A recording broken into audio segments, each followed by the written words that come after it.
లేదు. ఇప్పుడు వర్షాలు లేకపోతే పొలం ఉంటాయా? పొలం చెప్పాలి. గోంగూర పడిందంట, జాంపలు వస్తాయంట. వర్షం పడాలి.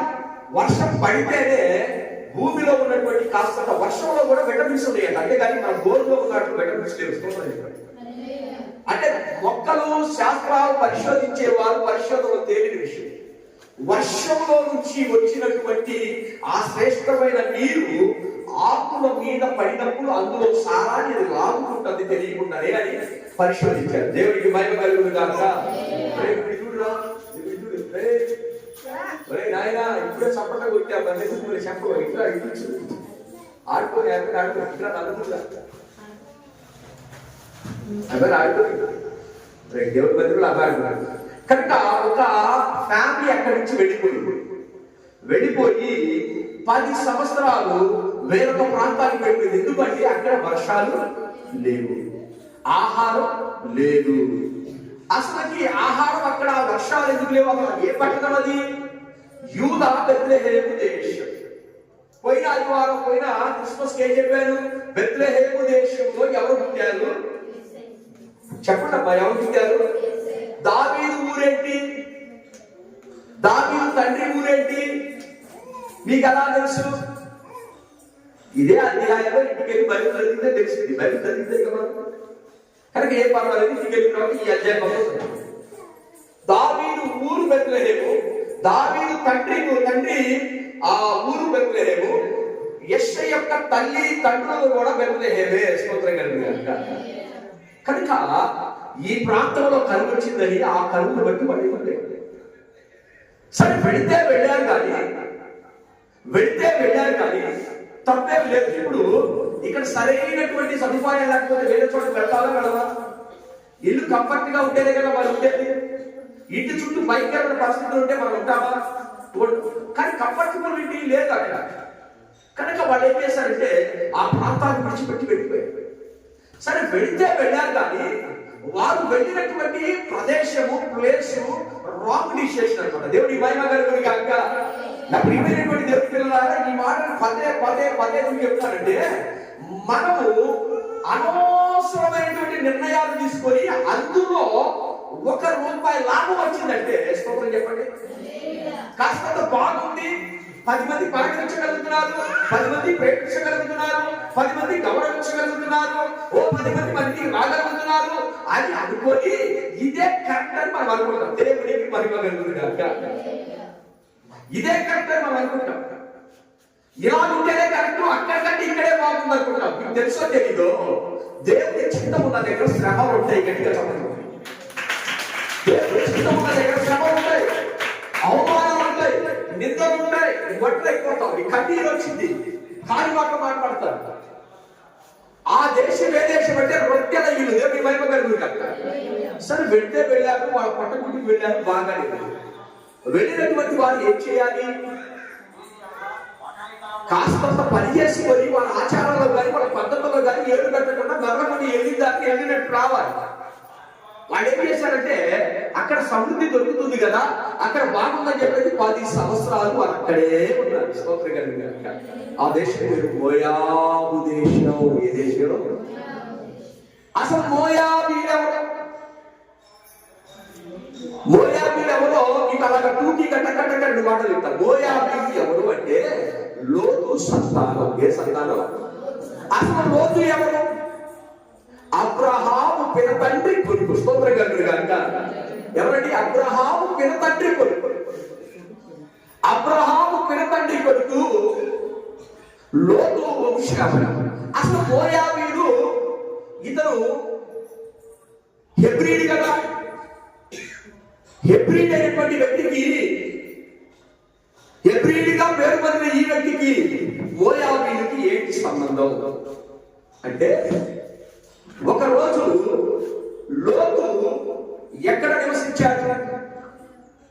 సొదొమ గొమొర్రా పట్టణంలో నివసిస్తూ ఉన్నప్పుడు అక్కడ అతను తీసుకున్నటువంటి రాంగ్ డిసిషన్. దేవునికి మహిమ కలుగును గాక. అతను తీసుకున్న రాంగ్ డిసిషన్ అబ్రహామును విడిచిపెట్టి వెళ్ళాడు.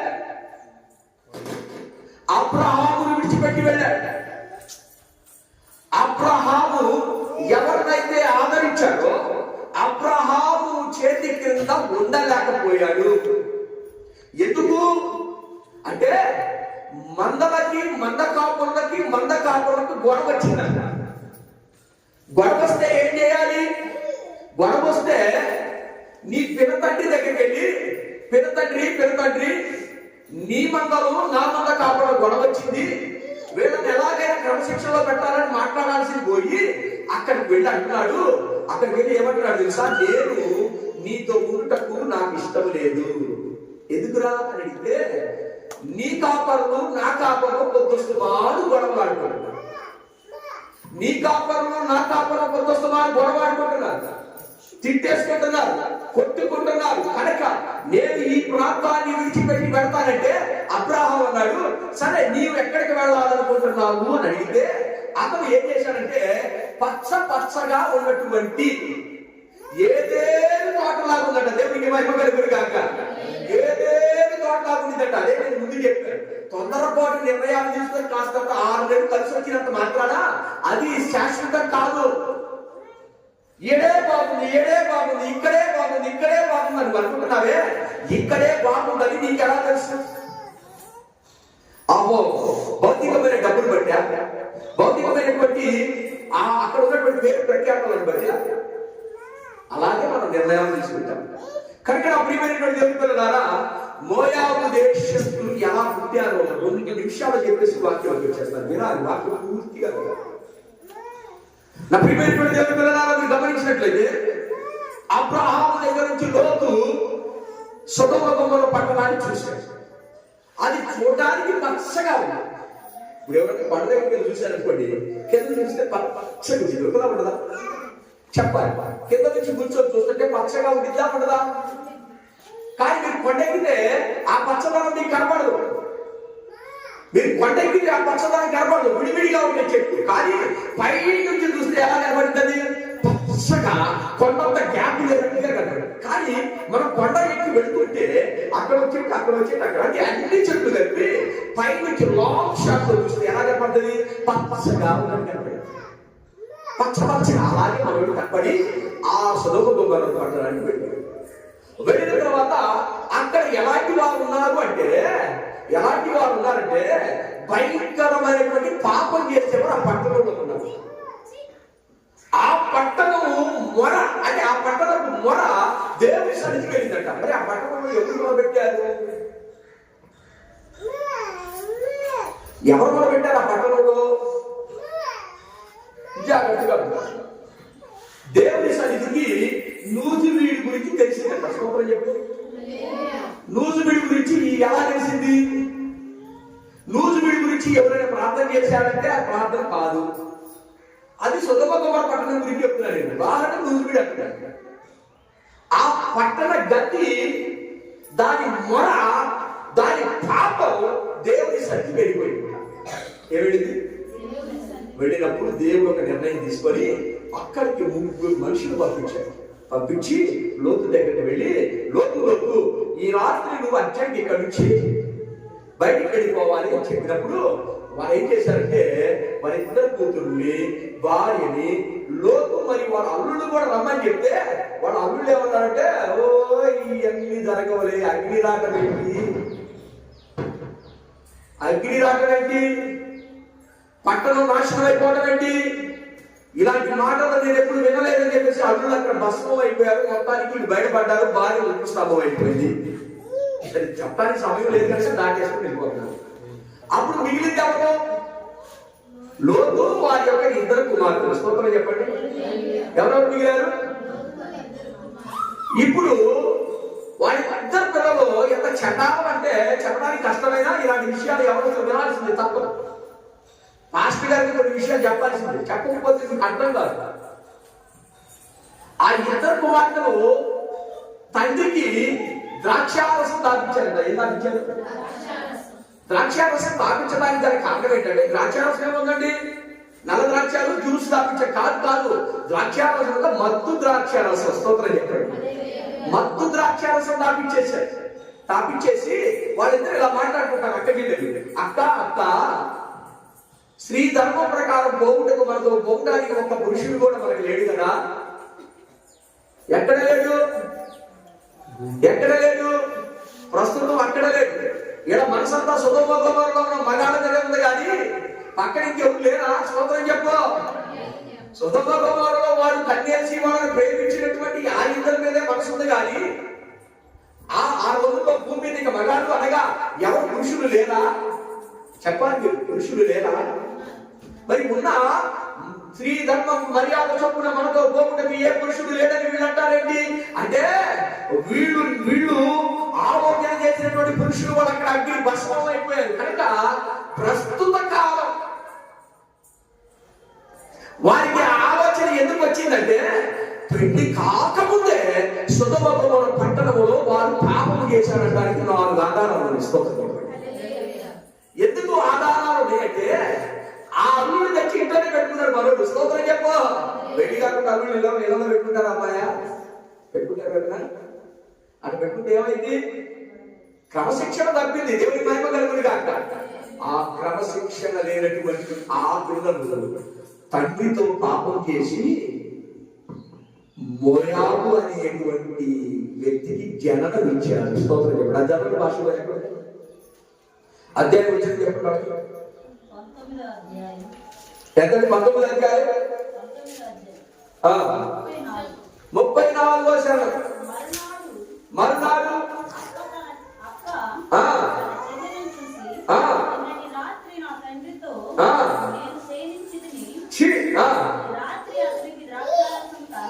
తాగించి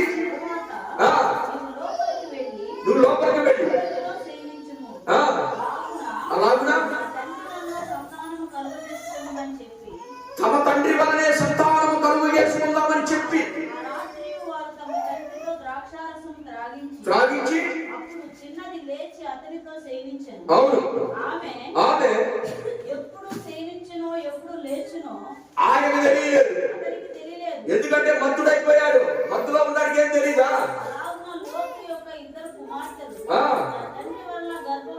గర్భవతులై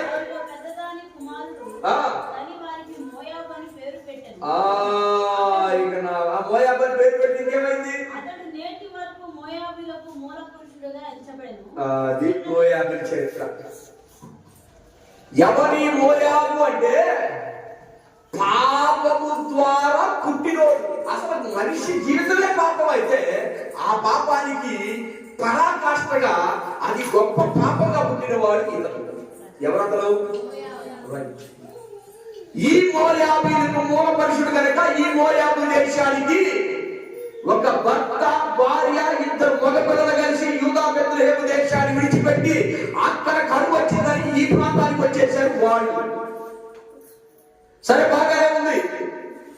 వెళ్ళిన తర్వాత మొట్టమొదటిగా ప్రాంతంలో జరిగినటువంటి భయంకరమైన పరిస్థితి ఏంటో తెలుసా? అక్కడ తన భర్త చనిపోయాడు. ఎవరు? నయోమి భర్త. చెప్పండి. నయోమి భర్త చనిపోయిన తర్వాత కొంత కాలానికి వారి యొక్క కుమారులు కూడా చనిపోయారు. ఎవరు చనిపోయారు? అప్పటికి వారికి మోయాబీ స్త్రీల నుంచి పెళ్లి కూడా చేసుకున్నారు. స్తోత్రం కలుగుతుంది కనుక అసలు వాస్తవంగా మీరు బియ్యం అందొచ్చారు. చెప్పండి, ఈ విషయాలు మీకు అర్థమయ్యేలాగా కథ ఎందుకు ఉందంటే ఓ మంచి విషయం ప్రజెంట్ చేయడం కోసం. ఇవన్నీ అర్థం కాకపోతే నేను చెప్పుకుంటా ముందు మీకేం అర్థమైంది? ఇప్పుడు చెప్పండి, వారు వెళ్ళినటువంటి ప్రదేశం సరైన ప్రదేశమేనా? సరే పోతే పోయారు. వెళ్ళిన ప్రదేశంలో జాగ్రత్తగా పరిశుభ్రతను కాపాడుకోవాలా లేదా? అన్నిలతో బియ్యం ఉండొచ్చు, అన్నిలతో చెరువులు కట్టొచ్చు, అన్నిలతో కలిసి విలువ చేయొచ్చు. మన ఇష్టానికి మనం బ్రతుకుతూ మన ఇష్టానికి జలసా చేస్తూ అన్ని పండుగలు చేస్తూ అన్ని జాతరలు చేస్తూ అన్ని రకాలుగా బ్రతికేయొచ్చు. ఎందుకు? వారి ప్రదేశం యూదా బెత్లెహేము దేశం. దావీదు రాజుగా ఏలబోతున్నటువంటి దేశం, దేవుడు దర్శించిన దేశం. ఆ దేశంలో కొద్దిగా సమస్య వచ్చిందని నువ్వు సొంత నిర్ణయాలు తీసుకుని పోతే చివరికి ఏమైంది తెలుసా? నయోమి ఎదవరాలు అయిపోయింది. చివరికి కొడుకులు కూడా ఇదో పద్ధతి. సరే అక్కడే ఉంది. అక్కడే ఉంటే దేవుడు మరలా యూదా బెత్లెహేము దేశాన్ని దర్శించాడని ఎవరికి తెలిసింది. తెలిసినప్పుడు ఏం చేస్తుందో తెలుసా? మీకు ఈ విషయం తెలియదు కాదు, మళ్ళా ఇంకోసారి చెప్తా. ఇద్దరు కోడలు కలిసి కొడలారా రండి. ఏంటో తెలుసా? నేను మరలా పెళ్లి చేసుకోలేదు, మరలా పిల్లలు కలలేదు, వాళ్ళు పెద్ద ఇదాకా మీకు పెళ్లి చేయలేదు, మీరు అప్పుడు ముసలోడు అయిపోతారు, మీరు వెళ్ళండి అని చెప్పేసింది. అయితే ఆ ఇద్దరు కోడలు ఒక కోడలు మోయాబు మనసు కలిగింది కనుక ఆ మోయాబు మనసు కలిగిన ఆ స్త్రీ ఏం చేసిందో తెలుసా? ఆమె ఏం చేసిందంటే అక్కడే ఇంకొక స్త్రీ కూడా మోయాబీలానే, కానీ ఆమె ఏం చేసిందో తెలుసా? అత్త దగ్గరికి వెళ్ళి అత్త ఎటు నువ్వు నీ దేశానికి వెళ్ళిపోతున్నావు కనుక నీ దేశానికి నేను కూడా వస్తాను అని చెప్పి దేవుని మహిమ కలిగి అక్క నీ దేశానికి నేను కూడా వస్తాను. సరే తీసుకొని వెళ్ళిన తర్వాత అక్కడ తిరిగి వచ్చి పొలం పనులు చేసుకొని వచ్చిన వాక్యం మీద ఎక్కడ దిగింది? పొలంలో దిగింది. తన కోడల్ని పొలం పని పంపించేసింది. మరి ఖాళీ వాటి ఎప్పుడు పెట్టరు కదా. అందుకని మా బంధువుడు అక్కడ ఉన్నాడు, అక్కడ వేరు పోయారు, అక్కడ పొలంలోకి వెళ్ళి నువ్వు భోజనానికి డబ్బులు సంపాదించుకొని శుభ్రంగా నువ్వు కూడా పని చేసి మాకు కూడా ముద్ద పెట్టి ప్రియమైనటువంటి దేవుని పిల్లలారా, అక్కడ బోయాజు అంటున్నాడు, నీవు వేరొకరి పొలంలో నువ్వు వెళ్ళొద్దు, నీవు ఇచ్చటనే ఉందని ఆమెకు ఎందుకు చెప్పాడంటే ఆ రూతు అంట నమ్మకమైనటువంటి వ్యక్తి అంట. ఆమె నమ్మకం ఏంటి? బోయాజు గారికి నమ్మకం ఉండిద్దా? విశ్వాసం ఉండిద్దా? కానీ పనోళ్ళు పని చేసి మధ్యాహ్నానికి భోజనానికి పిలిచినా వాడి ఇంటికాడ 2 గంటలు కొనుక్కున్నా ఏం అన్నం తిని మళ్ళీ అంటే దిగిందంట. గట్టిగా చెప్పడం అన్నం తిని వెంటనే పొలంలో దిగిందట. ఈ విషయం ఎవరు చెప్పారంటే ఆ పొలంలో పని చేసుకున్న సహచర పనులు చెప్తున్నారు ఈ మాట. అయ్యా బోయాజు గారు, ఈమెవరో కానీ మేము పని ఏరుకుంటూ ఉండగా మా వెనక ఆమె కూడా ఏరింది. వేరే ఏరినప్పుడు నువ్వు ఎక్కడి నుంచి వచ్చావంటే మేము మోయాబు దేశం నుంచి వచ్చారు, పలానా అయోధ్య కోడలని చెప్పింది కనుక ఈమె మన దగ్గరకు వచ్చింది కనుక మేము కూడా పరిగెల ఏమనిచ్చాము. ఏరిన తర్వాత ఆ వంటుంది, అమ్మా భోజనం చేసి కాసేపు పడుకోమా అంటే నేను పడుకోనని వెంటనే పొలంలోకి ఎక్కింది అని బోయాజుతో చెప్పినప్పుడు ఏమన్నాడు తెలుసా? అప్పుడు అంటాడు, నువ్వెక్కడికి వెళ్ళొద్దు, నువ్వెక్కడే ఉండు, దీనిని విడిచిపెట్టి వెళ్ళవద్దు. ఆ సందర్భంలో అన్నమాట. నా ప్రియమైనటువంటి దేవుని పిల్లలారా, ఈ సంవత్సర కాలంలో ఒకవేళ నీవు మోయాబు మనసు కలిగి ఉండొచ్చు, మోయాబు ఆలోచన కలిగి ఉండొచ్చు, తొందరపాటు నిర్ణయాలు తీసుకోవచ్చు. నీవున్న పచ్చగా ఉన్నది ఇదే నిజము, ఇదే కరెక్ట్, నేను విన్నదే నిజము, నేను చూసిందే కరెక్ట్ అని చెప్పేసి నువ్వు నిర్ణయాలు తీసుకోవచ్చు. కానీ పచ్చగా ఉన్నది నువ్వు భ్రమపడ్డావు, కానీ నీవు తీసుకున్న నిర్ణయాలలో ఏమాత్రం క్షేమము లేదు. నీవు తీసుకున్న నిర్ణయాలు క్షేమం లేదు. అది క్షేమము లేదు అని చెప్పడానికి గల కారణం ఏంటంటే, ఒకవేళ క్షేమం ఉంటే ఈ పాటికి ఆ పొలంలో దిగిన నీవు మంచి సాక్ష్యం సంపాదించున్నారు. గట్టిగా ఆ పొలం అనగా దేవుని మందిరం, బోయాజు అనగా యేసు ప్రభువు. గట్టిగా చెప్పండి. ఆ పొలంలో దిగిన నీళ్లు చూసి అనేక మంది ఏమన్నారంటే, ఈమె ఎంత యథార్థవంతురాలో, ఈమె మన దేశస్తురాలు కాకపోయినా అన్య జాతి స్త్రీ అయినా మన దేశానికి వచ్చి ఎంత చక్కగా బ్రతుకుతుందో.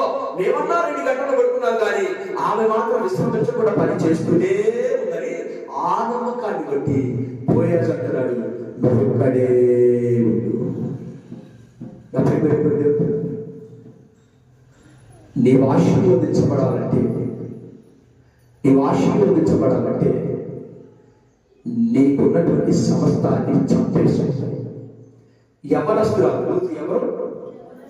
పిల్లలు కూడా లేదు, పెళ్ళని కొంతకాలంగా మనోడు చచ్చిపోయారు. యవన ప్రాయంగా ఉంది, చక్కగా ఉంది, అందంగా ఉంది, చూడటానికి రమ్యంగా ఉంది. అసలు బోయాజు కూడా మనసు పడే అంత చక్కని సౌందర్యవతి. ఆమె చక్కగా బోయాజు దేశంలోనే ఉండి వేరొక పురుషుని చేసుకొని అక్కడే ఉండొచ్చు, కానీ తన అత్తని విడిచిపెట్టకుండా వచ్చింది. నా ప్రియమైనటువంటి దేవుని మనసు పెట్టండి. మీరు తీసుకునే నిర్ణయాల వెనక మీ విజయం అనేది ముందు ఎదురు చూస్తా ఉంటుంది. స్పష్టమైన ఎలాంటి నిర్ణయాలు ఉండాలంటే, నీకున్నటువంటి సమస్తాన్ని దేవునికి త్యాగం చేయాలి.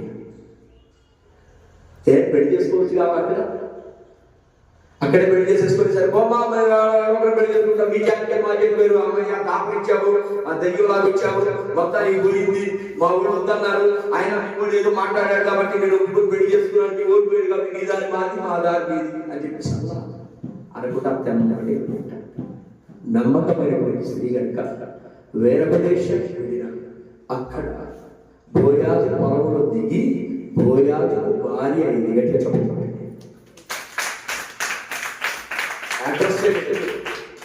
అడ్రస్ లేదు. బోయాజు దేశంలో ఉండే ఋతు చరిత్ర, ఋతు గురించి చరిత్రకి ఎక్కేది కాదు. ఋతు యెషయకి జన్మనిచ్చేది కాదు. యెషయ దావీదుకి జన్మనిచ్చేవాడు కాదు.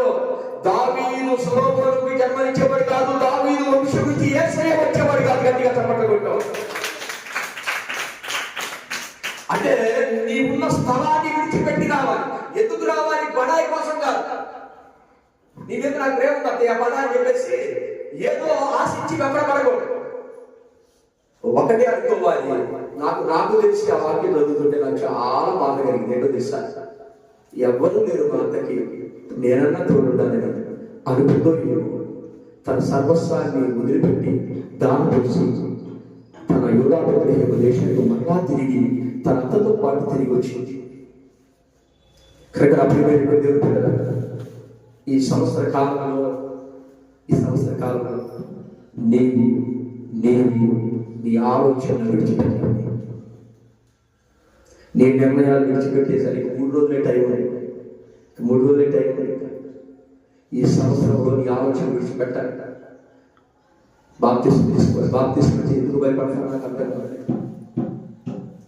బాప్తిస్మం అంటే సంఘంలో పేరు రాయించుకొని ఇదే సంఘానికి రమ్మని చెప్తానని మీరు అనుకుంటున్నారా? నేను ఎక్కడ బాప్తిస్మం తీసుకున్నా తెలుసా? ముస్తాబాద్లో తీసుకున్నాను. జోయల్ గుమ్మడి గారి దగ్గర తీసుకున్నాను. ఇలాగే ప్రార్థన ఏంటంటే కూటమి ఏంటంటే నా మనసు ఆ రోజు అంగీకరించి ఎవరో చేసి నాకు తెలియదు. దాని ఒక వాక్యం ఆ బైక్ ఆపేశాడు, కూర్చొని వాక్యం విన్నాడు. దేవుడు హృదయం తాకింది. ఈ రోజు బాప్తిస్మం తీసుకుంటే వెంటనే అయ్యా నా పేరు పలానా మనిషి అంటే అయ్యా మీరు ఏ పర్వాలేదు ఇచ్చే బాప్తిస్మని ఆ రోజు ఉన్న పలానా బాప్తిస్మం తీసుకున్న ఎవరు దేవుడి మహిమ కలిగిన పెళ్లి అయిపోయిన తర్వాత లేకపోతే మనం కారు కొనుక్కున్న తర్వాత మనకి అన్ని కంఫర్టబుల్ గా ఉన్న తర్వాత ఇవన్నీ ఉన్న తర్వాత బాప్తిజం అనేది రాంగ్ డైరెక్షన్ లో పెడుతున్నారు. మీరు కాదు ఉన్న ప్రాణాలను నయోమియమ్మని బయలుదేరి రావాలి. దేవుని మహిమ కలుగును గాక. ఉన్న ప్రాణాలను నీవు మోయాబు దేశాన్ని, ఆ పాపపు దేశాన్ని విడిచిపెట్టి నయోమితో పాటు బోయాజు దగ్గరకు రావాలి. దేవునికి మహిమ కలుగును గాక. యూదా బెత్లెహేము దేశానికి వెంటనే వచ్చేయాలి. ఆలస్యం చేయకూడదు. ఆలస్యం 12 సంవత్సరాలు దాటితే బాప్తిస్మం తీసుకోవచ్చు. బైబిల్లో చెప్పారు కదా, 12 సంవత్సరాల వయసులోనేగా యేసు ప్రభు వారు పశ్చాత్తాపంకి వెళ్ళింది. దానికి ఒక వయసు, దానికి ఒక లిమిట్ ఉంటుందా? 18 సంవత్సరాలకి, 17 సంవత్సరాలకి, 20 సంవత్సరాలకి మంచి చెడ్డలు ఏం తెలియదు. మంచి చెడ్డలు ఏం తెలియాలి? మీరు చెప్పండి. ఏం తెలియాలి? మంచి చెడ్డలు ఏం తెలియాలి? మంచి చెడ్డలు చెప్పండి. ఏం తెలియాలి? లోక జ్ఞానమే లేదండి. లోక జ్ఞానం లేదు. చెప్పు. లోక జ్ఞానమే లేదు. నువ్వు చెప్పండి. లోక జ్ఞానం అంటే ఏంటి? అంటే లోక జ్ఞానం ఏంటంటే అక్కడ పాము ఉంటే మన దాని దూరికి వెళ్ళరాదు, కుక్క ఉంటే కుక్క దూరికి వెళ్ళరాదు, అదేదో ఉంటే దాని దూరికి వెళ్ళరాదు, మన పొరుగు వారిని మనం ఆశించకూడదు. ఇదే లోక జ్ఞానం అనుకుంటున్నారా? కాదు. లోక జ్ఞానం అంటే ఏంటో తెలుసా? ఏది వచ్చినటువంటి స్త్రీ బోయాజు పొలంలో దిగాలి. చెప్పడం వయసులో ఉన్నప్పుడే దిగాల. యవనస్తురాలంటావా? చదవండి. యవనస్తురాలని స్త్రీ అంటారు. చదవండి. కంటి 2:8 కంటి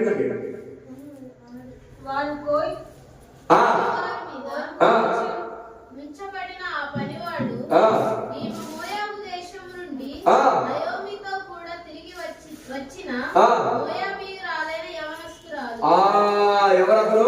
ఎవరాలే? యవ్వనస్తురాలు.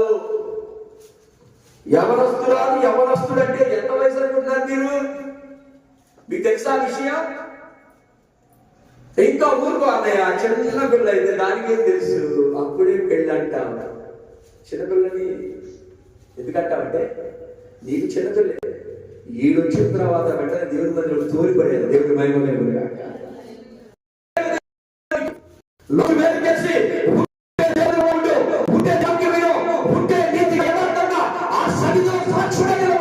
దేవుడు అప్పుడు నిన్ను తీరుస్తాడని చెప్పగలరు. అయ్యో ఏం చేస్తుందో తెలుసా? రూతుని తెచ్చుకొని ఇంట్లో పెట్టుకొని వచ్చా వద్దంటే నేను చెప్పానా? వద్దన్నాను కదా, నువ్వెందుకు రాయమంటే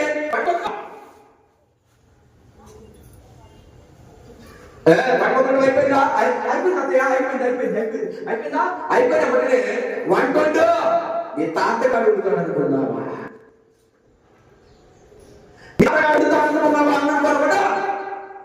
అదే న్యాయం కాదంటే నీ అంతటి నువ్వే వచ్చాడని జాగ్రత్త శ్రమపడు.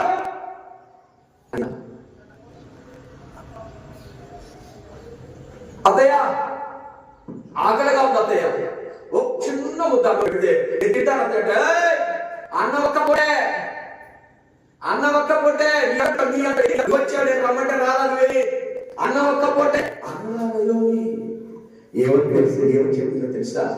మా అమ్మా నా ఎటువంటి అక్కడికి నువ్వే అక్కడ నిన్ను బాగా ఆదరిస్తాను చెప్తాడు. స్వనీతి కోసం, స్వలాభం కోసం, స్వనీతి కోసం మనుషులు భక్తి వైపు తిప్పకూడదు. ఇప్పుడే కాదని చెప్పకూడదు. ఎవరు చెప్పారు ఇప్పుడే కాదని? నయోమి తోలినట్టుగా బోయాజు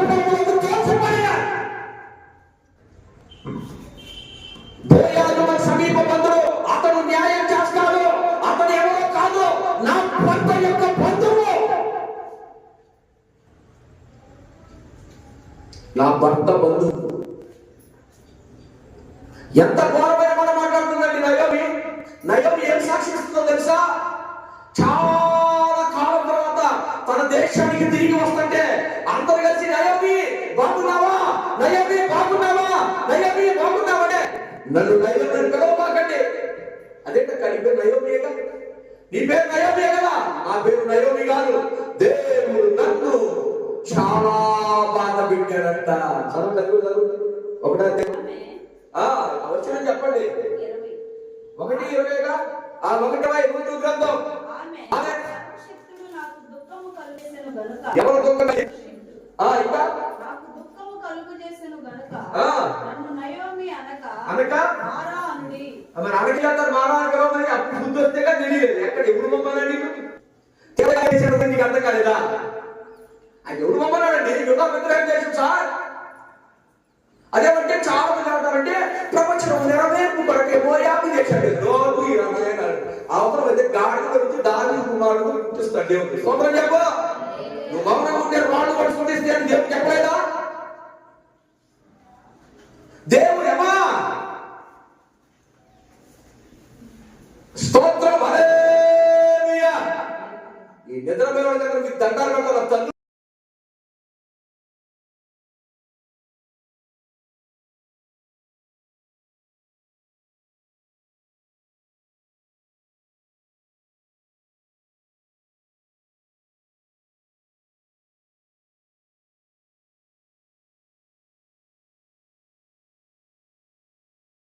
తల్లు స్తోత్రం కలుగును గాక. నా ప్రియమైనటువంటి దేవుని పిల్లారా, ప్రవచనాల నెరవేర్పు కొరకే దేవుడు మోయాబు దేశానికి తోసుకొని వెళ్ళాడు. నీవు అన్యులతో వియ్యమందొద్దని చెప్పిన దేవుడు అలా చేస్తాడా? చేస్తాడా? నమ్మకత్వాన్ని బట్టి తన యవన ప్రాయాన్ని దారాదత్తం చేసి నాకు పెళ్లి లేకపోయినా పర్వాలేదు, నేను నీతో ఉంటానని ఒక నీతి మంత్రాలతో ఇచ్చిన స్టేట్మెంట్ బట్టి గురించి రాశాడు. స్టేట్మెంట్ బట్టి ఒక్క స్టేట్మెంట్ తో నీ తలరాత అలా మారిపోయిందంటే, నీ స్టేట్మెంట్స్ ఒక్క మాట తలరాత మారిపోయిందే. ప్రియమైనటువంటి ప్రవచనాలు నెరవేర్చే వరకు మోయాబు దేశానికి వెళ్ళింది, రూతు తగ్గింది. ఇవన్నీ కాదు బైబుల్లో అన్ని ప్రవచనాలండి. దేవుడే తీసుకెళ్ళాడంటే అలాంటప్పుడు మోయాబు దేశానికి వెళ్ళకపోతే దావీదు ఎలా పుడతాడు చెప్పు. యేసు డైరెక్షన్ చెప్పారు మీరు. కమాన్ షాట్ ఫాట్ అనుకుంటున్నాను చెప్పేది. నిల్చొని అసలు మోయాబు దేశానికి వెళ్ళటానికి 7 దాకేసి బాగా అసలు భలే పాపం అర్థం వస్తుంది. 7 దాకేసి చక్కగా 7 దాకేసి అరే మీ మీద తడుగులో మాట్లాడే కదా ఫుల్ ముసుకోదు లోపల కడుగు అక్క ఎలా ఫుల్ ముసుకేగా 7 దాకేసింది. నేను ఆశ్చర్యపోయా. మన సాక్షి చెప్పేటప్పుడు చూశాక ముసుకెంత ఉంది, ఫుల్ ముసుకు. అరే ఏంటంటే కాస్త ఏదో మన ముస్లిం గురించి తెలుసు కాబట్టి పెళ్లి కూతురేమో గదిలో కూర్చోబెట్టారు, పెళ్లి కొడుకేమో ఆ కూర దాంట్లో వేసుకొని అరే వచ్చే పాని దేవుడే అనగా వాటి ముసుకేసుకుంటారు. గుర్రానికి కానీ కూర దాంట్లో వేసుకుంటారు. పైగా భార్య కాళ్ళు పెట్టినప్పుడు తీసి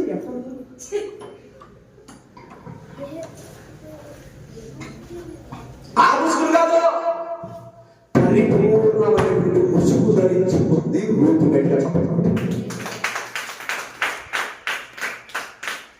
ఒకడేమో పొలంలో పని చేస్తున్నాడు, భార్య ఒంటి మీద వస్తుంది. ఎప్పుడు అడిగింది ఆ ఏది బాబు ఆ పొలంలో పని చేస్తున్నాడు ఆ కండవల్లి దేవుడు ఏంటి అంత పని చేస్తున్నాడు అడిగితే ఇతను అంటున్నాడు అతను ఎవరో కాదు నీ కాబోయే భర్త కానీ వెంటనే ముసుకేసుకున్నాడు. స్తోత్రం చెప్పు.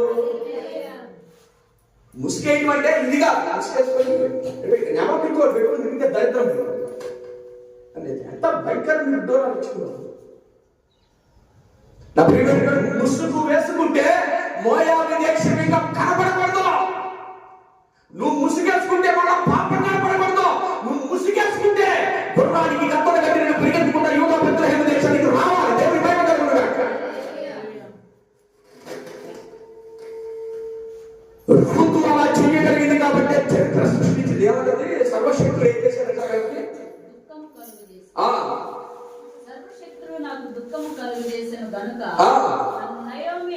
నయోమి అనక మారా అని పిలవండి.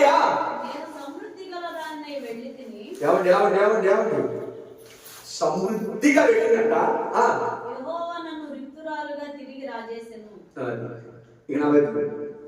సమృద్ధిగా వెళ్ళిందట. కరువు వచ్చింది కానీ సమృద్ధి ఉందా లేదా? కరువు వచ్చింది మాట నిజమే. సమృద్ధిగా వెళ్ళిందా లేదా? ఏంటి ఆ సమృద్ధి అంటే అక్కడ కావాల్సినటువంటి ధనం మొత్తం చేత పెట్టుకోలేదు. ఆ ధనంతో ఉన్న స్థలంలోనే వ్యాపారం చేయొచ్చు. ఉన్న స్థలంలో ఎక్కడికొచ్చుగా కాదు ఇక్కడికంటే సెంటర్ లో పెడితే జనమే ఏ చేపలకి ఉండదో ఈ చెట్టు ఎవరికి ఉండదో గలా పెడితే ఇక్కడ కాదు కానీ సెంటర్ లో పెట్టుకుంటే అప్పుడు డబ్బులే అంతే కనుక నా ప్రియమైన జాగ్రత్తగా సమృద్ధి కలిగేది కదా. పేదరాలే కాదు ఆ దేశానికి కరువు వచ్చింది. ఇవాళ పేదరాలే కాదుగా. యూదా బెత్లెహేము దేశంలో సంపాదించుకున్న డబ్బు తీసుకుని ఎక్కడ ఉండకుండా దీంతో సంతృప్తి పడకుండా ఇంకా సంపాదిద్దామని చెప్పేసి తోలుకొని పోయావు. చివరికి ఎదవడానికి వెళ్ళిపోయావు. కొడుకుని బాగున్నావు, కోడని ఎదవడానికి చేసేసావు. ఏడుకొచ్చి నీతి మాట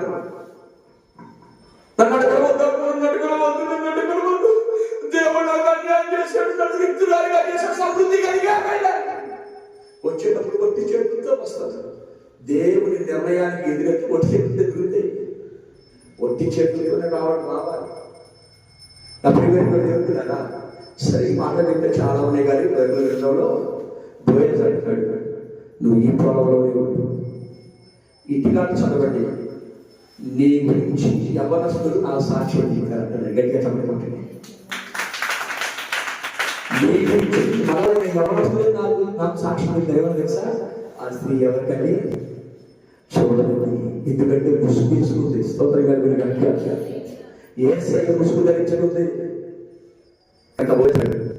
వివాహం చేసుకునే నేను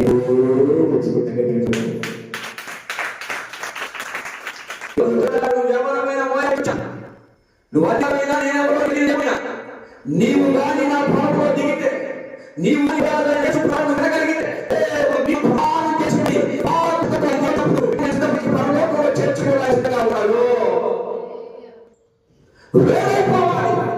నువ్వు ఆ ప్రాంతాన్ని విడిచిపెట్టావంటే పూర్తిగా యూదా బెత్లెహేము దేశంలో ఉన్నటువంటి ఆచారాలు ఉండాల్సింది.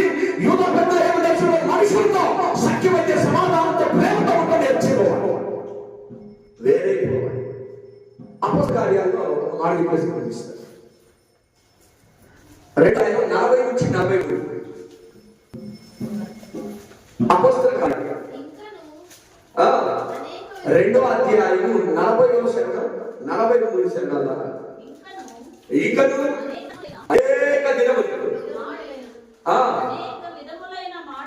అనేక విధములైన మాట సాక్షి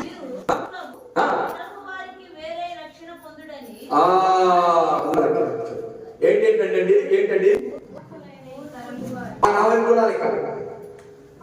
మోయాబు దేశం పాపముతో ఉన్న దేశానికి వేరైపోయి యూదా బెత్లెహేము దేశంలో దావీదుకి నాయనమైందే ఆ గురించి చెప్పే క్రమంలో ఈ వారి మూర్ఖులైనటువంటి ఈ తరము వారితో నువ్వు వేరవందే నీవు పరిశుద్ధాత్మను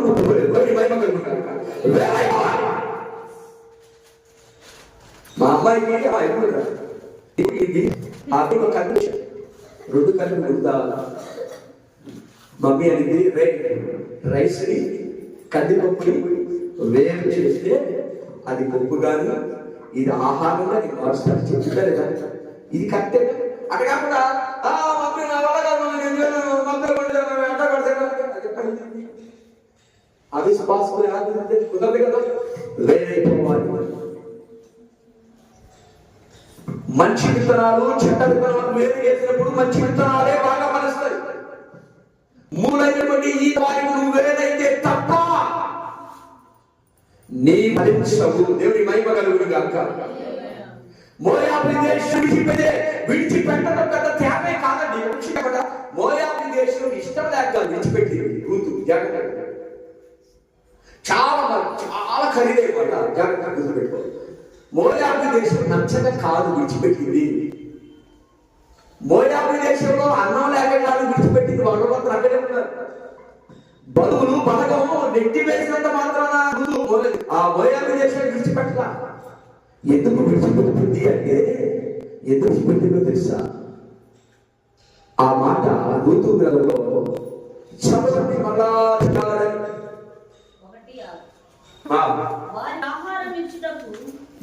వారికి ఆహారించుటకు యెహోవా తన ప్రజలను రక్షించినని ఆమె మోయాబు దేశంలో దేవుడు రక్షించాడు విన్నది. మోయాబు దేశంలో ఎలా తెలిసింది?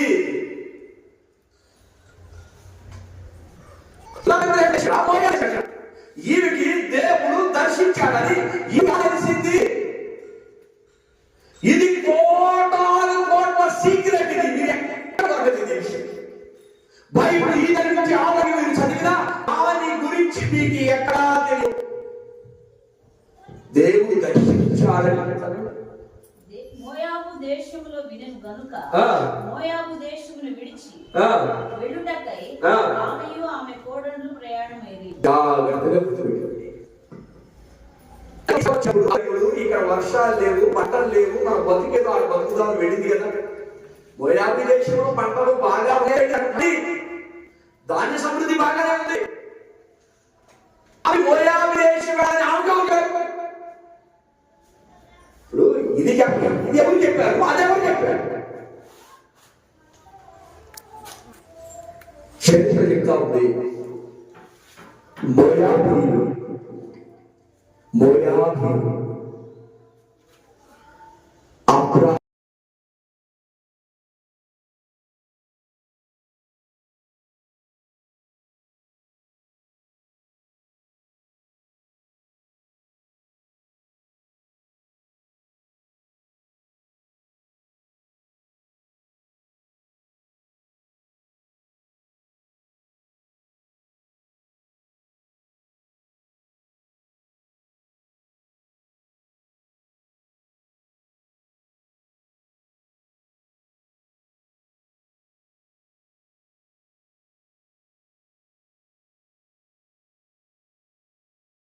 అబ్రహాము యొక్క సంతతిలో నుంచి వచ్చిన వారిని దేవుడంట అబ్రహామును బట్టి లోతు సంతతిని ఆశీర్వదించాడు. గట్టిగా కొట్టడమా? లోతు సంతతిని ఆశీర్వదించేశాడు. కనుక ఆమె ఆ మాట ఎక్కడ ఎందుకు వినదంటే, మోయాబు దేశంలో జరిగిన నష్టాన్ని బట్టి, కష్టాన్ని బట్టి నయోమి పశ్చాత్తాపడి ఏడుస్తూ ఉండగా చరిత్రకారులు చెప్తా ఉన్నారు, స్వయంగా దేవుడే నీ పట్టణంలో నేను దిగాను, నువ్వు ఇక్కడి నుంచి వెళ్ళు అని చెప్పాడని చెప్పకూడదు. ఇక్కడి నుంచి వెళ్ళు, దర్శించాలని దర్శనం ఉందంట. చాలా మంది ఏంటంటే ఆ నోట ఈ నోట పడి ఈ నోట ఆ నోట పడి తెలిసింది అని అనుకోవచ్చు. దేవుడు ఇప్పుడు మోయాబు దేశానికి వెళ్ళమని చెప్పాడు. మోయాబు దేశంలో సొదొమ గొమొర పట్టణంలో ఉన్నటువంటి ఒక నీతిమంతుడిని బయటికి తీసుకెళ్ళడానికి వెళ్ళిన దేవుడు మోయాబు దేశంలో నయోమి కొరకు వెళ్ళరా?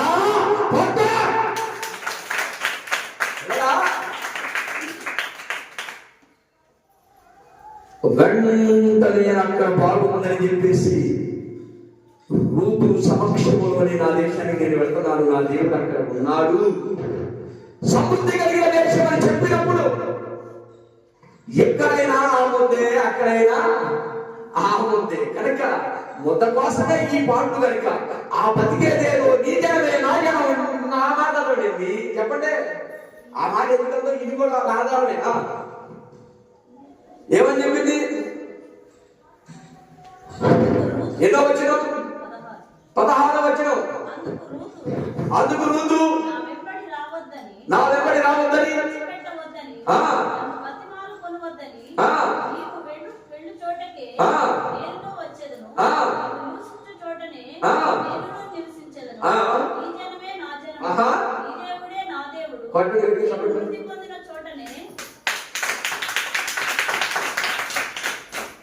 ఈ దేవుడే. అసలు ఈ దేవుడు గొప్పతనం ఎవరు చెప్పారు? అందరూ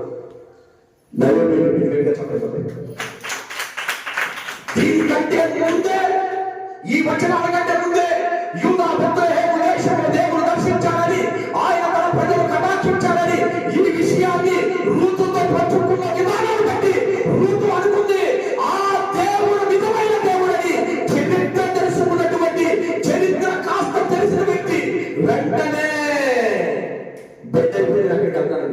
నీ వాక్యాలు, నీ కథలు, నీ పాటలు, ఇంత ఆరాధన ఇప్పటికి చెప్పరాని వారికి ఎన్ని చేశావు నీవు తెలుసుకోగలిగావా? నేనంట చాలా మంది చెప్తాను, కోరు వాడడం మానేయండి అని చెప్పాను. ఎన్ని వారాలు చెప్పాను?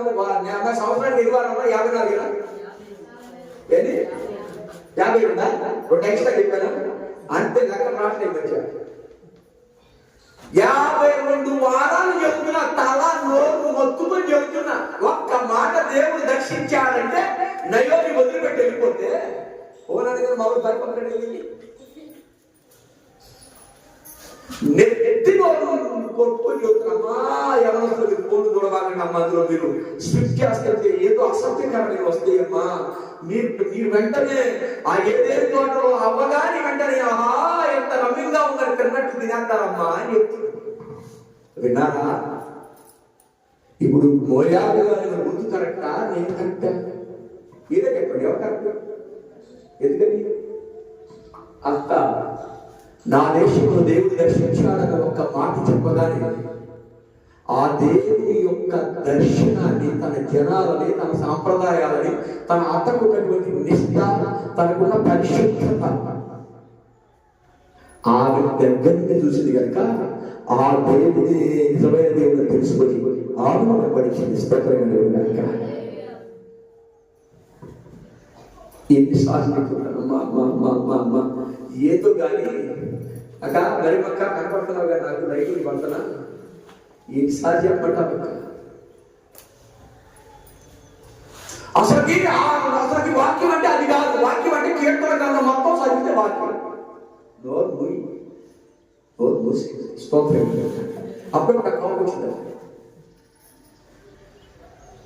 అసలు కీర్తన గ్రంథంలో కూర్చొని దుష్టులు ఆలోచించుకున్నట్టే 10 మంది కూర్చోరు దగ్గర కూర్చోబాలి అన్నదమ్మా పాపలమా పాపలమా నేను పాపలు పాపలు పాపలు అంటే రౌడీలు గుండాలు వాళ్ళ పాపలు చిన్న మాట వెన్నోడు కూడా పాపలు ఆ సంగతి నువ్వు చెప్పు ఇదేనా నిజం చెప్పడు బాబు అదే మాకు దేవుడు నువ్వు ఎక్కడే ప్రభు అంటాడు నీకు క్షేమకరమైనటువంటి ప్రదేశం నేను ఏర్పాటు చేసిన దేవుని మందిరం మరియు నీతో కలుసుకోవడానికి యజమానిగా దేవుడిగా నేను ఈ మందిరంలో దిగి వస్తాను ఈ మందిరంలో దిగి వస్తానంటే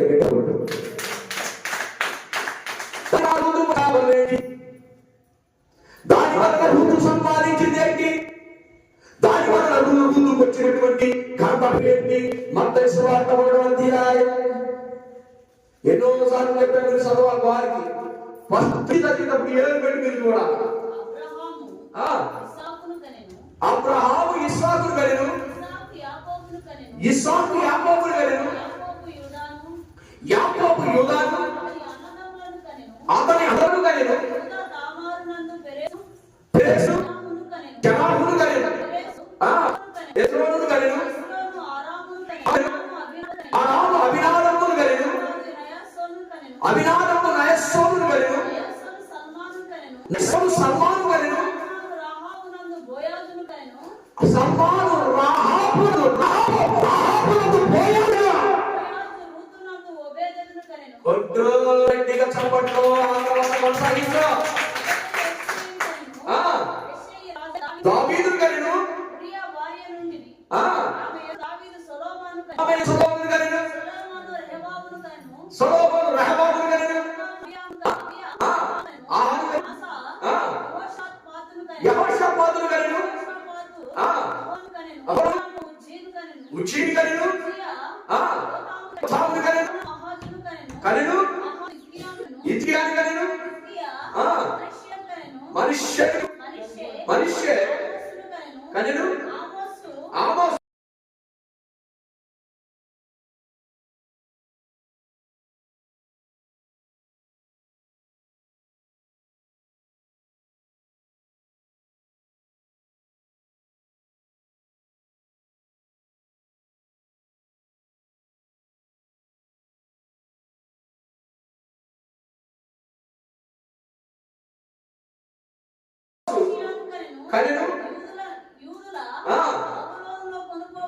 యూదులు బబులోనులోనికి కొనుక్కోబడిన దినమున హోషేయ యెఫన్యాను కనెను బబులోను సామ్రాజ్యానికి ఇశ్రాయేలును కొనుక్కోబడిన తర్వాత కల్దీయులు కనెను షల్దీయులు కనెను జెరుబ్బాబెలును కనెను అబీహూదును కనెను ఎలియాకీమును కనెను ఎలియాకీము కనెను కనెను కనెను ఎలియాజరు కనెను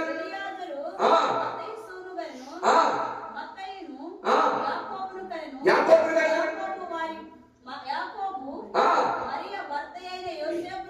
యోసేపును కనెను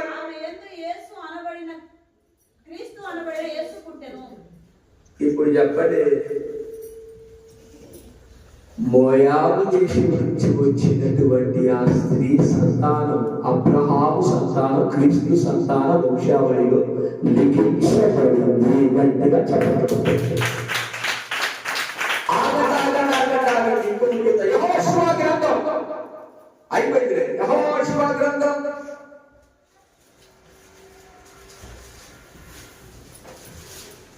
తీశారా? యెహోషువ గ్రంథం 2వ అధ్యాయం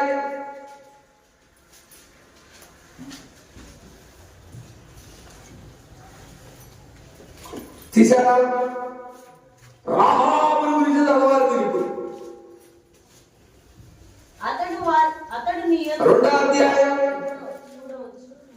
2వ అధ్యాయం 3వ వచనం.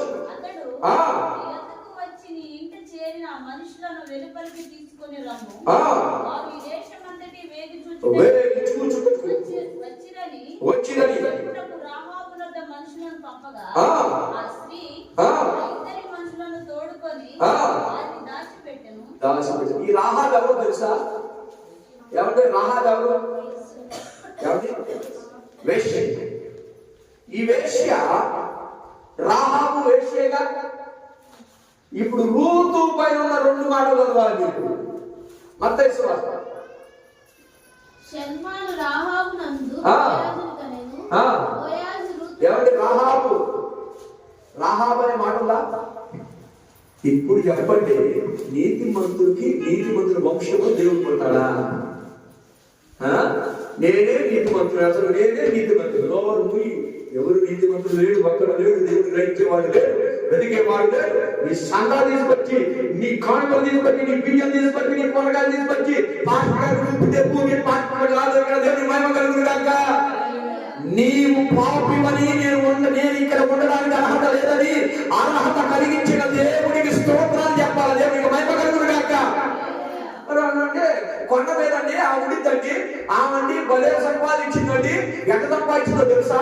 ఎటువంటి ఆ పేరు రాహాబు అనే వేశ్య. ఆమె వేశ్య అయినా కానీ ఆమె యొక్క స్టేట్మెంట్ ఒకసారి చదవండి. 11 2వ అధ్యాయం 11వ చరణం. ఏమిటండి చెప్పండి. మేము వినినప్పుడు మా గుండెలు కరిగిపోయాను. మీరు ఐగుప్తు దేశంలో నుండి వచ్చినప్పుడు మీ ఎదుట యెహోవా ఎర్ర సముద్రము నీరుగా ఎలాగూ ఆరిపోజేసినో యోర్దాను తీరమునున్న అమోరీయుల రాజైన సీహోరును మీరు ఎలాగ చేసితిరో అనగా మీరు వారిని ఎలాగ నిర్మూలన చేసితిరో ఆ సంగతి మేము వింటిమి. మేము వినినప్పుడు మా గుండెలు కరిగిపోయాయి. దేవునికి మహిమ కలుగును గాక. ఏంటంటే పాపం చేసేవాడు మనస్సాక్షుడుగా. పాపం చేసేవాడు మనస్సాక్షుడుగా అండి కాదు. నేను కొత్తగా చెప్పండి. పాపం చేసేవాడికి అందరికీ ఉండకపోవచ్చేమో కానీ రాహాబు మాత్రం మనస్సాక్షుడు. గట్టిగా చెప్పండి. రాహాబు కొండ మీద ఘనమైన మేడ కట్టొచ్చు, ఘనమైన వారితో కలిసి ఆమె లేనిపోయినటువంటి కార్యకలాపాలు చేయొచ్చు. కానీ దేవుని పిల్లలు వచ్చినప్పుడు ఆ పిల్లలను దాచిపెట్టింది ఎందుకు దాచిపెట్టిందో తెలుసా? వీరి దేవుడు ఘనమైన దేవుడు కాక. ఎర్ర సముద్రం చీలినప్పుడు, యోధాలు చీలినప్పుడు, అనేకమైన సైన్యములను ఆయన సమూలమైన నాశనం చేసినప్పుడు, అవన్నీ వెళ్ళినప్పుడు మా గుండె కరిగిపోయింది, మాకు భయం కలిగింది. ఎందుకంటే నీ దేవుడే గొప్ప దేవుడు. ఓ పని చేసి పెట్టే ఏం చేయాలి? మిమ్మల్ని నేను రాసి పెట్టాను కనుక, మీకు అంత ఆహారం పెట్టాను కనుక ఓ పని చేయండి. మీరు ఎప్పుడు ఈ ఊరు వస్తారు, ఈ ఊరు అందరూ నాశనం చేస్తారు, కానీ నా కంప మాత్రం ఏం చేయబోతున్నాయి అంటే వాళ్ళు ఏమన్నా తెలుసా? అయితే ఈ ఇంటికి ఎర్రని నూరు దారం కట్టో. గట్టిగా స్తోత్రం చెప్పు. ఎర్రని నూరు దారం కట్టో.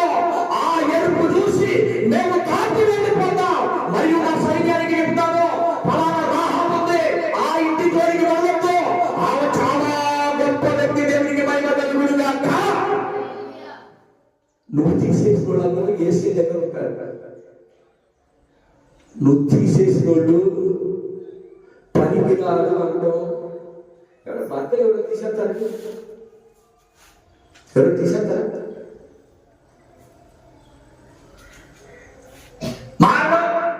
సాగుతోనే చచ్చిపోతేనే మారుతాడు. చచ్చిపోతే ఇంకే మారుతాడు అని అబద్ధాలు మనం అంతే కదా. చచ్చిపోతే మారుతా. ఇప్పుడు నేనే పోయాను అనుకో, మరి ఒకరి ఎందుకు పండుగ సుమా అంటారు, నా మీద పడతాను. అందరూ ఇప్పుడు లేదని అనుకో, నేను పోతే నాకు మార్గం వస్తుంది. అసలు నేను చనిపోతే నేను పెట్టానా? నేను తింటానా? నేను చూస్తానా? గాలి పీలుస్తాను, స్పర్శ ఉంది. సస్తే కానీ మారడన్నయ్యా, ఇది పెద్ద అబద్ధం. స్తోత్రం చెప్పు. సస్తే కానీ మారడంట. నీకే తెలియదు ఆ మాట పెద్ద అబద్ధం. మారడం చేతగాని మరి అంటే బాధపడదు. ప్రార్థన నీళ్ళు చేతగాని మాట్లాడి ఇక్కడ మాట్లాడవాలి.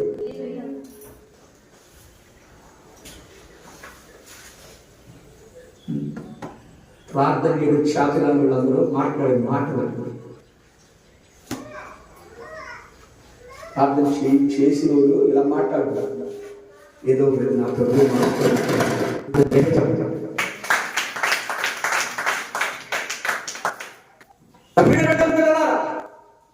నీవు నిషేధించిన రాయి తనక మూల రాయిగా దేవుడు ఏర్పాటు చేసుకోబోతున్నాడు. కొట్ట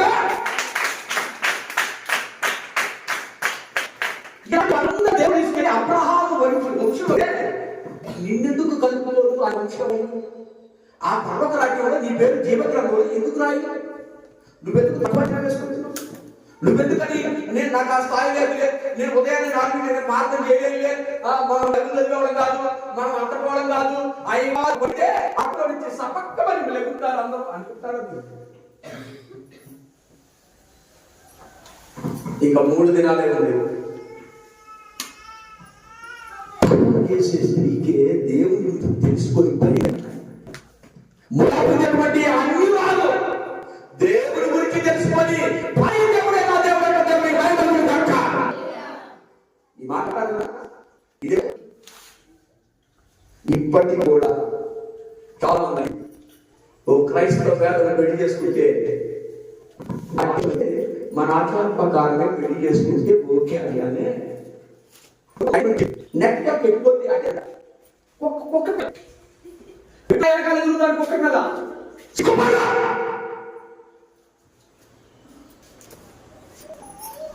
ఇశ్రాయేలు వంశం ఉండి ఇశ్రాయేలు జనాంగం ఉండి దేవుడు నీ ఇష్టానికి చేసుకొని కాపాడాలంతా పాడైపోతే కాదు. అయితే ఇంకొక అవకాశం లేదని కాదు. ఆ దేవుని గురించి తెలుసుకొని ఇప్పటికైనా ఈ 3 దినాలు ప్రార్థన చేయగలిగితే దేవుడి నీ తల్లకి దేవుడు మరలా దేవుడు నిలబెట్టగలుగుతాడు. నా ప్రియమైన పిల్లలారా, ఒకే ఇద్దరు యూదా చెప్పు ఎవరు యూదా వాళ్ళ పాడబోకండి. అందులో తామారు దగ్గర తామారు ఎవరో తెలుసా? వేశ్యలు కూర్చునే స్థలంలో కూర్చుంది, ద్వారం దగ్గర ముసుకేసుకొని కూర్చుంది. దేవుని మహిమ కలుగును గాక. ఎందుకు ముసుకేసుకొని కూర్చొని తెలుసా? మా మామయ్య ఎలాగైనా ఆ వంశావళిలో నేను స్థానం పాలని ముసుకేసుకొని అక్రమంగా లోపల శ్రమమైన సింహానికి వంశావళి నడిపినటువంటి స్త్రీ కాదా?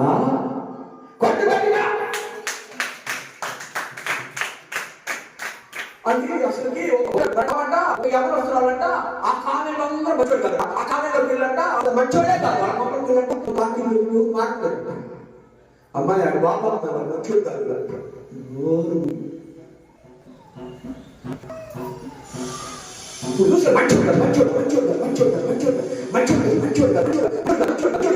ఈ పదం లేని సంఘం వద్ది గట్టిగా చెప్పండి. ఈ సంఘం ఏంటి మంచి సరే నువ్వెందుకుంటున్నావు? ఏం చెప్పాడమ్మా? సుఖ నడిపించింది కాబట్టి అలా మాట్లాడు. ఈ 3 రోజుల్లో చెప్పాల్సింది తెలుసా? దేవుడు ఏర్పాటు చేసుకున్నప్పుడు నా రహస్య పాపాలు దేవుడు ఏమి క్షమించడు అని తీర్మానం తీసుకోగలిగితే రాహాబు అబ్రహాము వంశంలో చేర్చారు.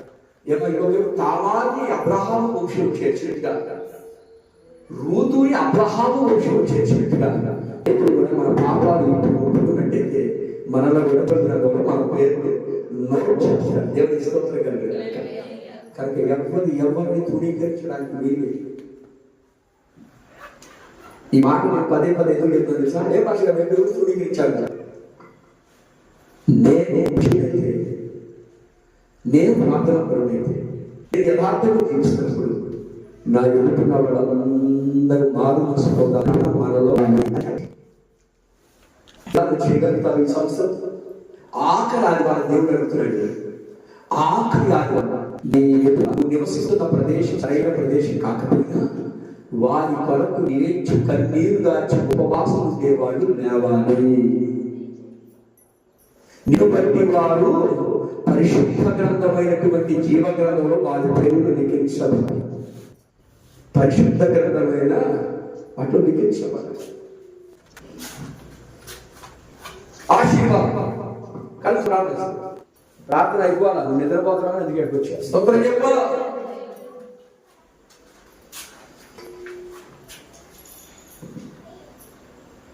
ఆశీర్వాదంగా తరం పెట్టేసేది వాక్యం విన్నా.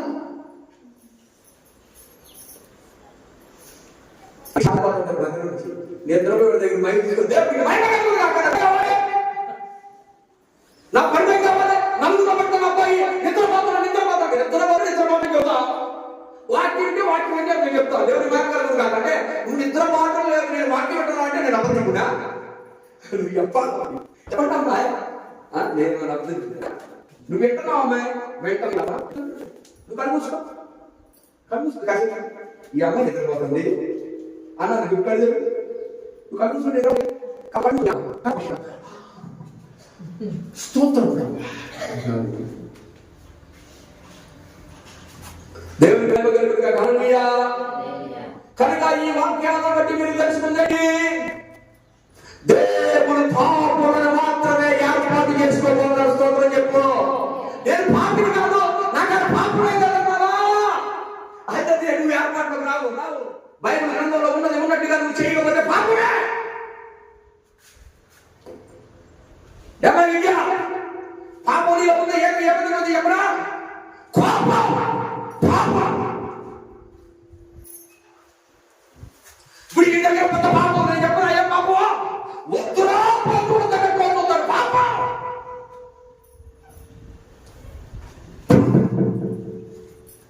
అయితే మనందరం పాపం అయితే మనకు ఒక మంచి గిఫ్ట్ ఉంటుంది తెలుసా? మన కోసం ఏసై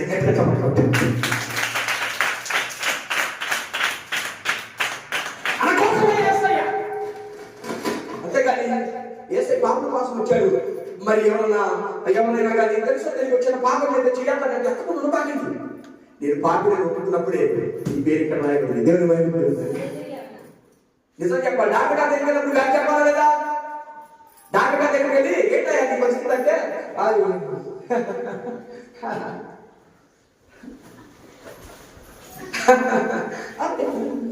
మరి ఏం డాక్టర్ చెప్పేది వచ్చా కొద్దిగా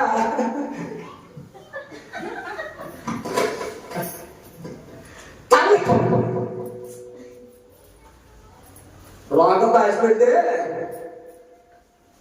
కట్టెలపై నీ శరీరం కనిపించదు గంటకు మండి, మట్టిలోని పెట్టిన నిన్నే గుర్తించదు నీ తల్లి. దేవుడి సరిచి ఏం చెప్పాలి?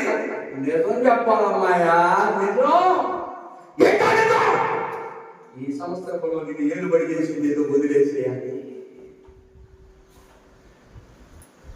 ఎన్నిసార్లు చెప్పుకుంటా?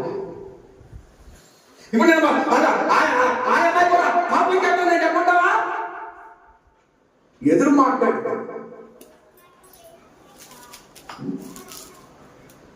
మరి పాపాలేనమ్మా? పాపాలంటే మీరు అనుకోవచ్చు మేమేమన్నా కత్తులు పెట్టుకొని తిరుగుతున్నామా, బట్టలు పెట్టుకొని తిరుగుతున్నామా, బాబులు పెట్టుకొని తిరుగుతున్నా? అవి కాదు, అవి ఓకే. చిన్న పాపం ఏంటో తెలుసా? పెద్ద పాపం ఏంటో తెలుసా? ఆజ్ఞ అతిక్రమమే. మోయాబీరాలను అంగీకరించిన దేవుడు కాకుని అంగీకరించలేదా? రాహాబుని అంగీకరించలేదా? తామారుని అంగీకరించలేదా? మనతో పాపం చేసి వంశావళిలో చేరి యథార్థంగా మారలేదా? మరి రోజు 3 రోజులు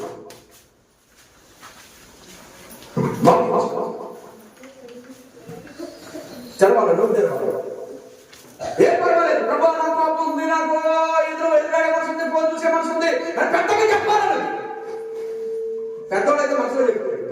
కథలు చెప్పాలి. ఇంకేం పాపం అమ్మాయి అయ్యే ఇంకేమంటే సైలెంట్ చెప్పు. మరి ఏం చెప్తావు? మరి పెద్దోళ్ళు మాత్రం నోట్లో ప్రార్థన చేయాలి. పెద్దోళ్ళు కుర్ర పిల్లలు మాత్రం దేంట్లో మీరు అదే పిల్లలైన వాళ్ళు పిల్లల మనసు కలిగి యవనస్తుల మనసు కలిగి తల్లిదండ్రుల మాట మీరు వింటున్నారా? సేవకుల మాట మీరు వింటున్నారా? బైబిల్ చదువుతున్నారా? ప్రార్థన చేస్తున్నారా? అయితే మీరు పాపలే. ఆ పాపం ఏడు పని చేస్తావు. పెద్దోళ్ళు నోరి ప్రకారం చెప్పాలి. చెప్పాలి, ప్రభువా నేను టీవీ చూస్తున్నానయ్యా, నాకు ఫోన్ అంటే ఇష్టమయ్యా, నేను మమ్మీ డాడీని లోపడతానయ్యా, నాకు కావాల్సి ఇచ్చిందాకా పీడిస్తానయ్యా, అయ్యా అయ్యా అయ్యా అడగదే. ఇక 3 రోజుల టైం ఉంది. మరి ఇంకా ఆలస్యం కష్టం. వాగ్దానం ఉందని దేవుడు ఋతుకి ఇచ్చిన వాగ్దానం ఇవ్వబోతున్నాడు. రహాబు స్త్రీకి ఇచ్చిన వాగ్దానం ఇవ్వబోతున్నాడు. తామారుకి ఇచ్చినటువంటి వాగ్దానం దేవుడికి ఇవ్వబోతున్నాడు. భయపడదు చెప్పుకో. ఏం పర్లేదు, ఏసై చెప్పుకో. పెద్దోళ్ళైన వారు మీరు కూడా చెప్పుకోండి. ఏసై చెప్పుకోండి. ఏసై చెప్పుకోండి, ప్రభువా నా పరిస్థితి ఇదయ్యా, ఇక 3 రోజుల టైం ఉంది, నాకు మంచి వాగ్దానం కావాలి, నాకు మంచి వాగ్దానం కావాలి, నాకు మంచి వాగ్దానం కావాలి, నాకు మంచి వాగ్దానం కావాలి, నాకు వాగ్దానం కావాలి. ఇదిగో నన్ను తామారు చేర్చుకున్నట్టుగా, ఋతువులు చేర్చుకున్నట్టుగా, ఇదిగో నాయన రాహాబు చేర్చుకున్నట్టుగా నీకు వాగ్దానంతో నన్ను చేర్చుకో. 2026 శక్యమైతే ప్రాణవంతంగా నేను ప్రేమిస్తాను. ప్రాణవంతంగా నిన్ను నేను ప్రేమిస్తాను. అభివృద్ధి ప్రార్థిస్తాను. ప్రాణవంతంగా నేను ప్రేమిస్తాను. ప్రాణవంతంగా నేను ప్రేమిస్తాను. ప్రార్థన చేయాలి. ఆఖరి ఆదివారం ఎవరు ఎప్పట్లేదు. నీ భర్తకి మారకపోతే నీదే పాపం. ఒక ప్రార్థన చేయడం చాలా మంచివాడమ్మా, నీకు తెలియదు. వారు అమాయకమైనటువంటి ప్రజలు. తెలుసో తెలియక సాతాను చేతుల్లో ఉంటే నువ్వు బలం కలిగినంత వరకు నువ్వు ఆ ప్రార్థన చేయలేకపోతావా? జస్ట్ నిద్ర మీద ప్రభు నా భర్తను మార్చాయి, నా భర్త కాపుకొచ్చి తప్పుకుని ఏ రాజు నా ఎత్తి మీద ఎప్పుడు కాపాడాలి, అది కాదు ప్రార్థన. నా భర్తను మార్చు, లేకపోతే మనం తీర్చాయి. ఈ లోకంలో నేను ఎందుకయ్యా ఉండవు? నా ప్రార్థన అంతా బలమైన ప్రార్థన అయినప్పుడు సంచుదారుగా ఎందుకు బ్రతకాలని రాష్ట్రంతో చెప్పున్నాడు. భర్తలతో సహా యేసు నామములో 3 రోజుల తర్వాత ఇక్కడ మందిరంలో కూర్చుందరు కాక. పెద్దలైన వారు అయ్యగారులో మీరేం బయటికి చెప్పదు. మనసులో ఏంటి ఏంటి ఏంటి ఏంటి సమస్య ఏంటి? ఆ సమస్యను ఏసైకి చెప్పు. దేవుడు వచ్చి వాగ్దానం చెప్పబోతున్నాడమ్మా, నీ జీవితం మారబోతుంది ఇక 3 రోజులు. ఈ రాబోయే వాగ్దానం ఎలాంటి వాగ్దానం ఏమిటో తెలుసా? దేవుడు నీ చరిత్ర మార్చబోతున్నాడు.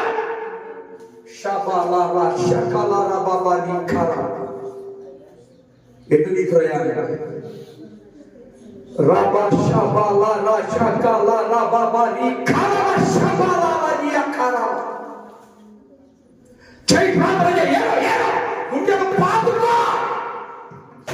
నాకు ఒక సమస్య ఉందయ్యా, నాకు ఒక సమస్య ఉందయ్యా, నాకు ఒక సమస్య ఉందయ్యా. ఓర్చుకోగలిగే శక్తి నాకు దయచేయి, ఓర్పును దయచేయి, సాహిత్య మనసు దయచేయి, కన్నీటి ప్రార్థన దయచేయి.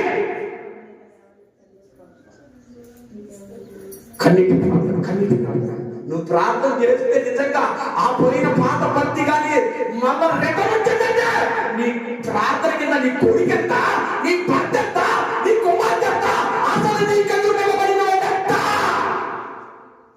చెయ్యి ప్రార్థన చేసి అవసరంగా.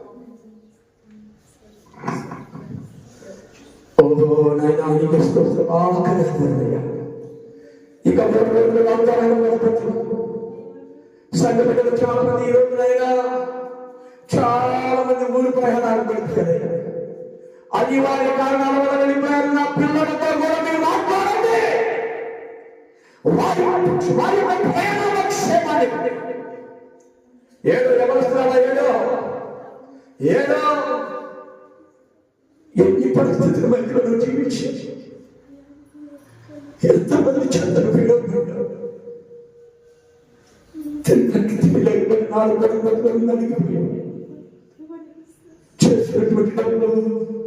చిన్న చూసి బాధపడిపోతుంది.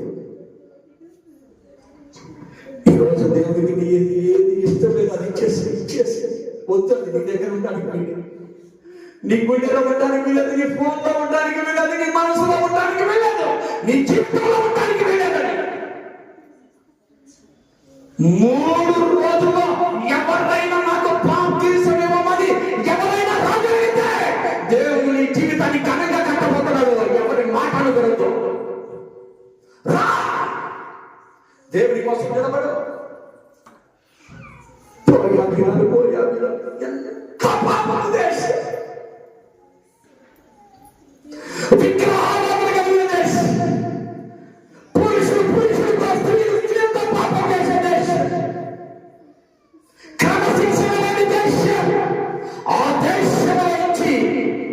ఒక స్త్రీ పరిశుద్ధురాలైనటువంటి నయోమిని ధరించి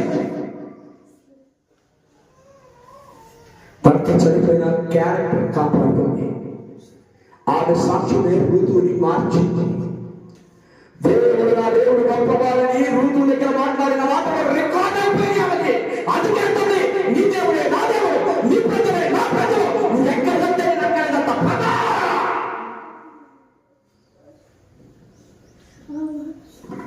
నేను కూడా ఎదురు చూస్తున్నానయ్యా. ఎన్నో ఆయాసకరమైనటువంటి దినాలు గడిపారు, ఎన్నో ఎదురు దెబ్బలు తిన్నారు, ఎన్నో మాటలు గురిపడ్డారు. తినడానికి శక్తి లేక ఆ ఆకలి అంటే కొద్ది నీటి దినాలు కూడా ఆకలి భరించగలుగుతుంది. జీవితాలు ఎలా ఉండేవి, ఎలాగైపోయింది. మా కొత్త గుర్తుదనం నా కొత్త ఈ రోజు నుంచి నేను విడిచిపెట్టాను. మా విద్యార్థులు ఈ రోజు నుంచి నేను విడిచిపెట్టాను. విడిచిపెట్టేసి మౌనం కూడా నోరు ఎప్పడానికి పోయింది. భర్తను మార్చుకోవడమే మీ ధ్యేయంగా పెట్టుకోండి. నీ పిల్లలు గొప్ప రైతులని కోసం ధ్యేయంగా పెట్టుకో. నీవు మరలా మోకరిస్తే ఒళ్ళంతా కన్నీటిలో పెట్టుకొని వస్తాడు.